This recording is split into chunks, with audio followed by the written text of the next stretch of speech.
September 12, 1948. Mount Olivet Baptist Church, Harlem.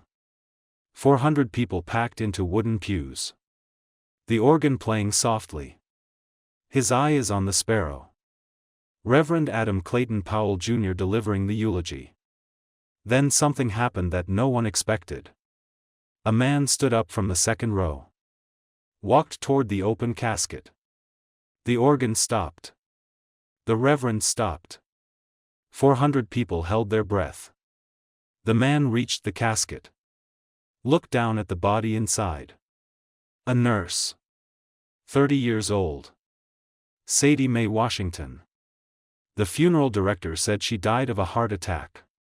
But the man looking at her corpse knew better. He reached down. Touched the powder on her neck. When he pulled his hand back, his fingers were covered in thick theatrical makeup. He looked at the funeral director. His voice was quiet. "Why is there so much makeup on her neck?" The funeral director's face went pale. The man gently pushed back the white lace collar of Sadie's dress. And 400 people saw something that changed everything. Rope burns. Deep. Brutal. Purple and black. Circling her throat like a necklace of violence. This wasn't a heart attack. This was murder. And the man who exposed it was Bumpy Johnson. What he did in the next 96 hours would kill 3 men, force 6 police officers to resign, and change how Harlem dealt with institutional corruption forever. Sadie Mae Washington was born on September 14, 1918.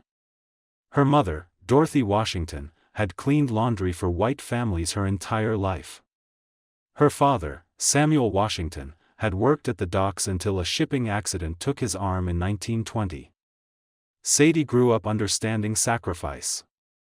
Her mother worked 16 hours a day washing clothes from other people's homes, hands cracked and bleeding, back permanently bent from years of bending over washboards. Her father, one-armed, did odd jobs. Custodian work. Groundskeeping. Whatever paid enough to keep the family alive. Sadie was their only child. And she became their redemption. By age 7, she was helping her mother with laundry. By age 12, she was working part-time at a drugstore to contribute to the household. By age 16, she knew exactly what she wanted to do with her life. Nursing. She wanted to take care of people the way her parents had taken care of her. Without complaint. Without asking for recognition. Just showing up every day and doing the work. Her parents scraped together money for nursing school.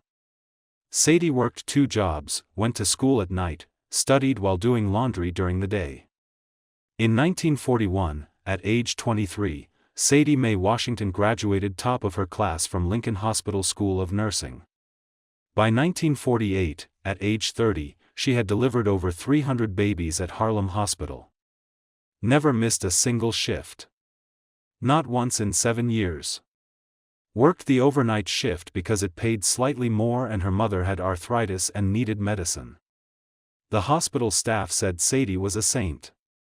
Patient with the difficult ones. Gentle with the scared ones.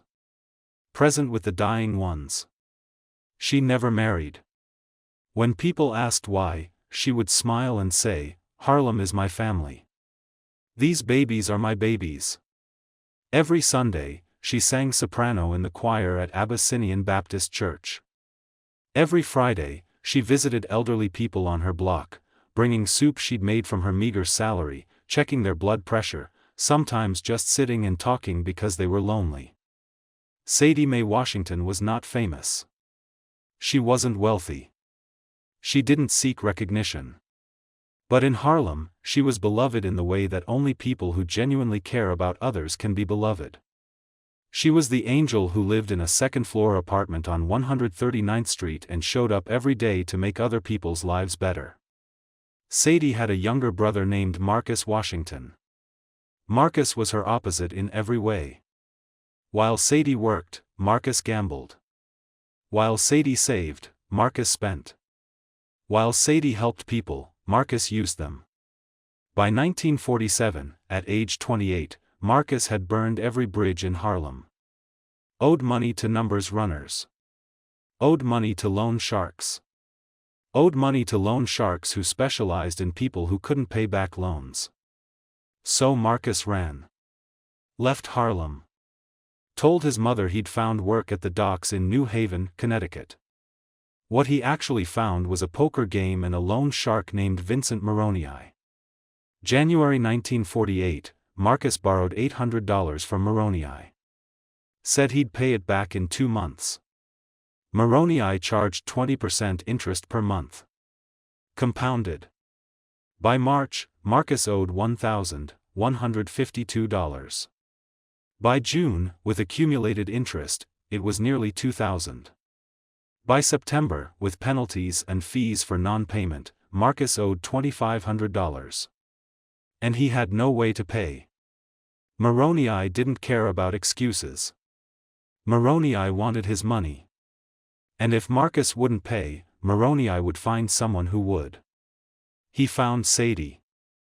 What most people didn't know was that Bumpy Johnson had known Sadie Mae Washington since she was 8 years old. Winter of 1926. Bumpy was 24, working for Madame Stephanie Street Claire, running numbers in Harlem, making a name for himself as someone who understood the streets and the people on them. One night, Bumpy got into a knife fight with members of a rival crew. 3 deep cuts across his ribs. Blood everywhere. He couldn't go to a hospital. Hospitals meant police. Police meant prison. And Bumpy had plans that didn't include Sing Sing. So he stumbled into an alley on 139th Street, bleeding, trying to figure out if he was going to die. An 8-year-old girl found him. Sadie Mae Washington. She was walking home from the store with groceries when she heard him. Instead of running, instead of getting an adult, instead of doing what most people would do, Sadie helped him. She ran home. Got her mother. Together, they dragged Bumpy into their apartment.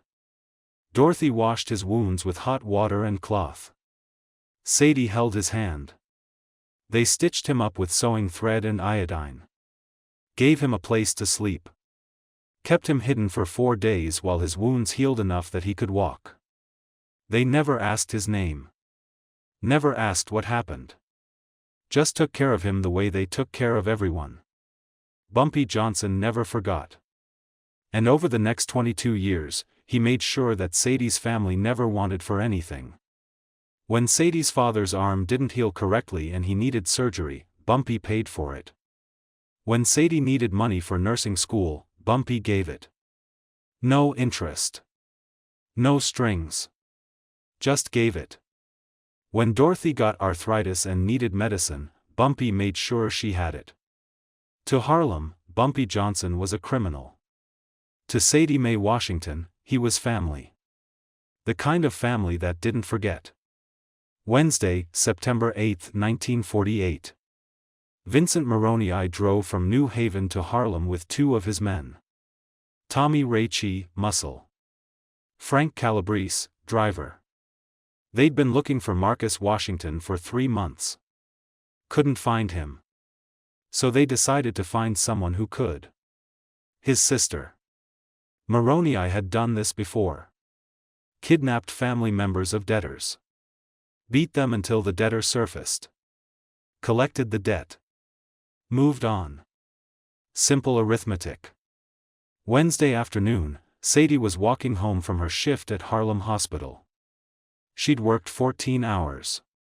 Double shift. Another nurse had called in sick and Sadie, as always, covered.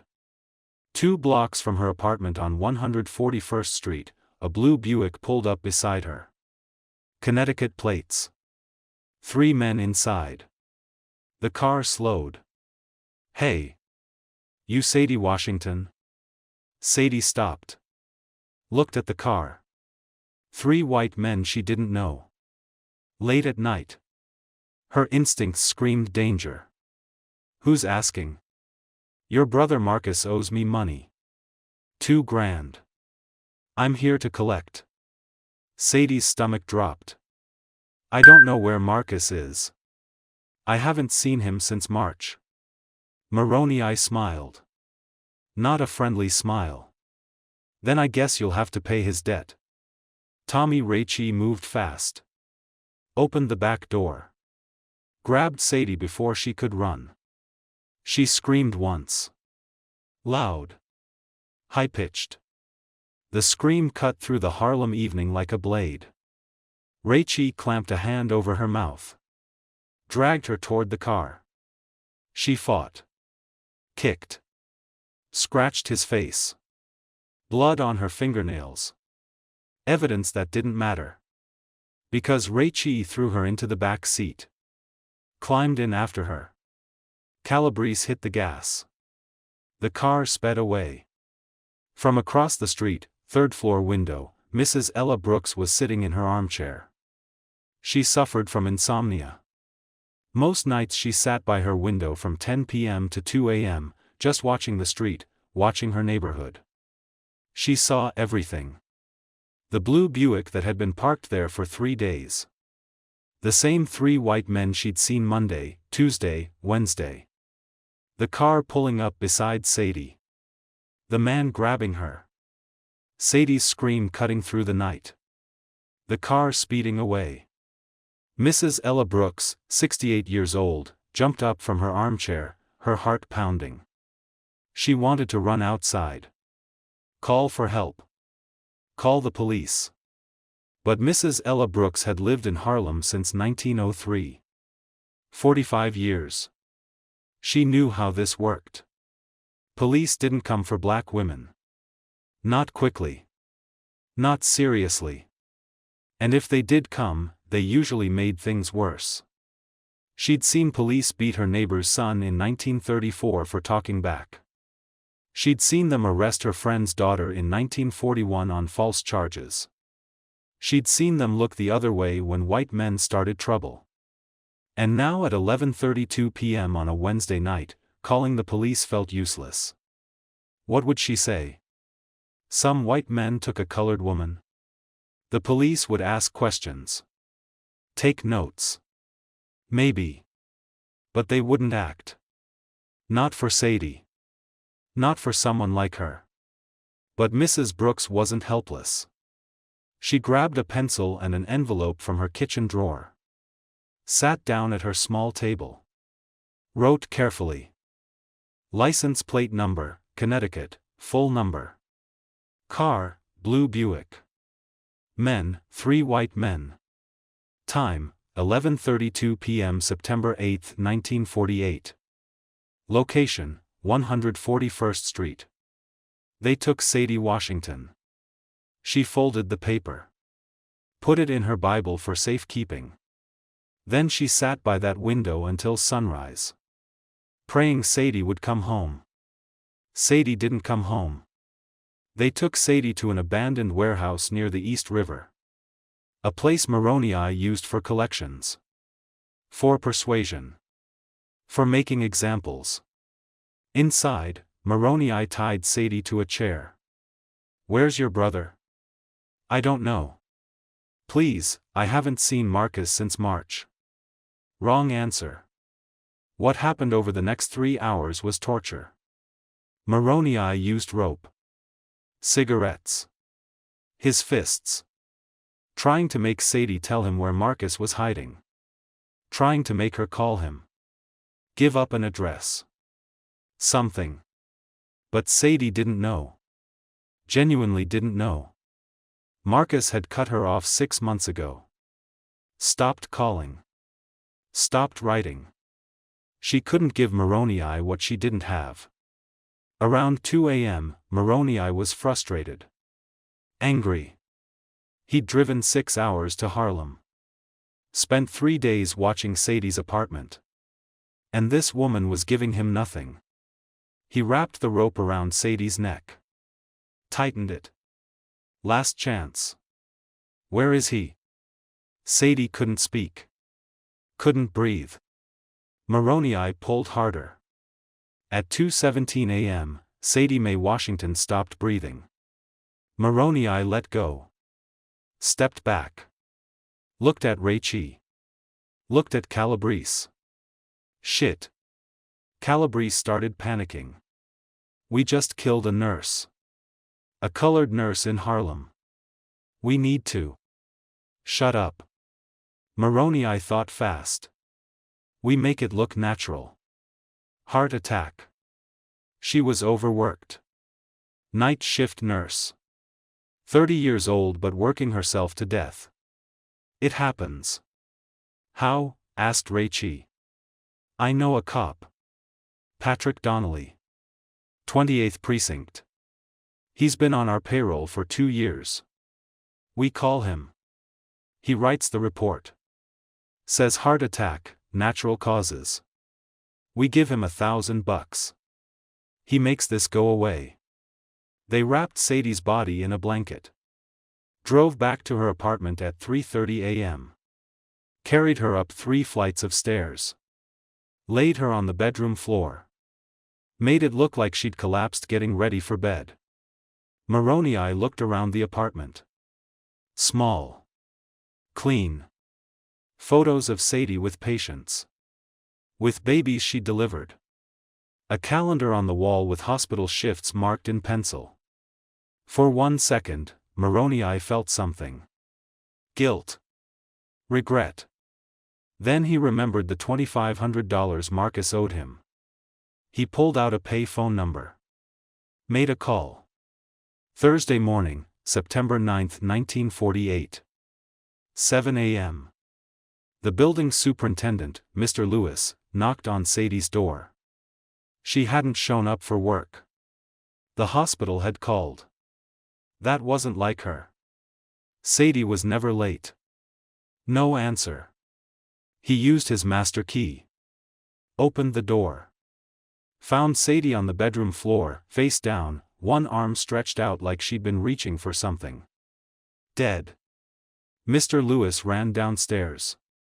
Called the police from the lobby phone. At 7:35 a.m., officers Patrick Donnelly and James Murphy arrived. Donnelly walked into the bedroom first. Looked at Sadie's body. Saw the bruise on her left cheek. Saw the rope burns on her neck.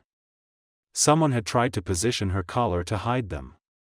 But he could still see the marks. The torn fingernails. This wasn't a heart attack. Murphy knelt down. Checked for a pulse. Even though she'd clearly been dead for hours. What do you think, Pat? Donnelly glanced at Murphy. Then at Mr. Lewis standing in the doorway. Step outside for a minute, sir. Mr. Lewis left. Closed the door. Donnelly walked to the window. Looked out at the street. Saw the blue Buick parked 2 blocks away. Moroni's car. Still in the neighborhood. Making sure Donnelly did what he was paid to do. Murphy saw Donnelly's face. Something was wrong. Pat, what's going on? Donnelly stepped closer. Voice low. Dangerous. Listen to me. This is a dead colored girl whose brother owed money to the wrong people. If we write this up as murder, we open an investigation. That investigation leads to white men from Connecticut. Connected men. That creates problems. Big problems. For them. For us. For everyone. So we write heart attack. We file it. We walk away. The family gets closure. Nobody gets hurt. Everybody lives. Murphy stared at his partner. They'd been partners for 3 years. Murphy trusted Donnelly. Respected him. But this was murder. Pat, this is murder. Look at her neck. She fought someone. Donnelly stepped closer. You have a wife? 2 kids? Yes. A mortgage? Yes. Then you understand that some things are bigger than your conscience. Murphy looked at Sadie's body. At the evidence of violence. At the life that had been stolen. Then he looked at his partner. He made a choice. Heart attack, Murphy said quietly. Donnelly nodded. Good man. Donnelly walked to Mr. Lewis outside. Sir, does Miss Washington have family we should notify? Her mother, Mrs. Dorothy Washington, lives on 139th Street. Thank you. We'll inform her. Also, does the family have a funeral home they prefer? Mr. Lewis thought. I think they use Raymond Carter on Lenox. Perfect. We'll make sure Mr. Carter handles everything properly. That afternoon, Donnelly went to Mrs. Washington's home. Delivered the news. Suggested Raymond Carter's funeral home. He's the best in Harlem, ma'am. He'll take good care of Sadie. Mrs. Washington, destroyed by grief, nodded. That evening, at 6 p.m., after Donnelly met with Maroney in a diner in the Bronx and collected an envelope with $1,000 in cash, the official police report was filed. Case number 48-2614. Victim, Sadie Mae Washington, 30. Cause of death, cardiac arrest, natural causes. Status, closed. Then Donnelly drove to Raymond Carter's funeral home. Carter was in his office when Donnelly walked in. Officer Donnelly. What can I do for you? I'm handling Sadie Washington's funeral. Her mother just called. Service will be Sunday. Donnelly closed the door. Sat down. Mr. Carter, this is a sensitive situation. Miss Washington's death was sudden. Heart attack. Very tragic. But sometimes with sudden deaths, the body shows signs. Discoloration. Bruising from the fall. Things that might upset the family. Carter frowned. I always make the deceased look peaceful. I know you do excellent work. But in this case, I need you to be extra careful. If there are any marks on her body, any bruises, any discoloration, cover them completely. Heavy makeup if necessary. The family shouldn't see anything that might cause them more pain. Officer, is there something? Donnelly pulled out an envelope. Placed it on the desk. $50. For your discretion. For making sure this funeral brings peace to the family. Not more questions. Carter looked at the envelope. At Donnelly's face. He understood. Carter had 3 kids. A business that could be shut down with one health violation call. He'd seen it happen to other black-owned businesses. I'll make sure she looks peaceful, Carter said quietly. Good man. Friday, September 10th. Word spread through Harlem like wildfire. Nurse Sadie had died. Heart attack. Only 30 years old. People were devastated. Women cried in the streets. Men who hadn't been to church in years started praying. But something felt wrong. Sadie was young. Healthy. Never sick. Never complained. How does someone like that just drop dead? People whispered. Questioned. But what could they do? The police said heart attack. The medical examiner signed the certificate. Case closed. Mrs. Ella Brooks sat in her apartment holding that envelope with her notes. License plate. Time. Details. Thursday morning at 9 a.m., she'd heard the ambulance. Heard the neighbors saying Sadie was dead. Heart attack, they said. But Mrs. Brooks knew different. She'd seen those men grab Sadie Wednesday night. 16 hours later, Sadie was dead. That wasn't coincidence. That was murder. But who could she tell? The police? The same police who'd written heart attack in 6 hours and closed the case? Mrs. Brooks spent all day Friday thinking. Praying. Scared. She knew about Bumpy Johnson. Everyone in Harlem knew Bumpy Johnson. Some people feared him. Some people respected him. Most people understood Bumpy took care of Harlem when nobody else would. And Mrs. Brooks remembered something. Years ago. Maybe 1940 or 1941. She'd seen Bumpy at Mrs. Washington's house. Coming by with groceries. Sitting on the porch. Talking with Sadie and her mother like family. Bumpy cared about Sadie. But if Mrs. Brooks went to Bumpy directly, walked into his office, asked to meet him, people would see. Word would spread. And if those white men found out, they'd come for her. Connecticut plates meant these weren't local thugs. These were organized men. Connected men. Men with resources. Mrs. Brooks needed to tell Bumpy. But safely. Anonymously. Friday night, 11:47 p.m. Mrs. Brooks walked 6 blocks to Small's Paradise. The streets were busy enough that she wouldn't stand out. Another elderly woman walking home from a friend's house. She climbed the stairs to Bumpy's office above the club. The hallway was empty. His door was locked. Good. She took out the envelope. The notes she'd written Wednesday night. She tore off a fresh piece of paper. Wrote carefully. They took her. Wednesday night, 11:32 p.m. 3 white men, blue Buick, Connecticut plates. Below that, she wrote the full license plate number. No signature. No name. Too dangerous. She slipped the paper under the door. Walked downstairs. Out of the club. Home. Praying Bumpy would understand. Praying she'd done enough. Saturday morning, September 11, 1948. 5:45 a.m. Bumpy Johnson arrived at his office early, as always. He liked the quiet before Harlem woke up. A piece of paper lay on the floor, slipped under the door. He picked it up and read. They took her. Wednesday night, 11:32 p.m. 3 white men. Blue Buick. Connecticut plates. Below it, a license plate number.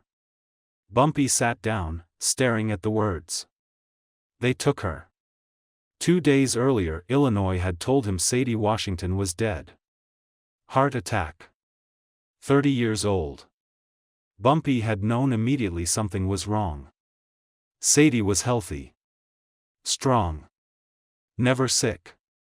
Now this note said she hadn't died. She'd been taken. Sunday afternoon, Mount Olivet Baptist Church was packed. Over 400 people. When Bumpy entered, the room went silent. His eyes went straight to the open casket. Sadie lay in a white dress. Peaceful. Too peaceful. The makeup was thick. Especially on her neck. Wrong. During the service, Bumpy couldn't stop staring. Natural deaths didn't need that much cover. He stood up. Walked to the casket. The music stopped. The church froze. Bumpy gently rubbed the makeup on Sadie's neck. It came off heavy on his fingers. Why so much makeup? He asked the funeral director. No answer. Bumpy slowly pulled back the lace collar. The church gasped. Rope burns, deep red and purple, circled Sadie's throat. He checked her arms. Cigarette burns. Dozens. Her hands showed broken nails and bruised knuckles. She had fought. Bumpy turned to the director. Who told you to cover this up? The man broke. A police officer. $50. Orders to hide the marks. Chaos erupted in the church. Bumpy raised his hand. Silence fell. Sadie Mae Washington was murdered, he said. And it was covered up. But Harlem doesn't forget. And justice is coming. He touched Sadie's hand gently. I'm here now, he whispered. And everyone in that church knew. Someone was about to answer for it.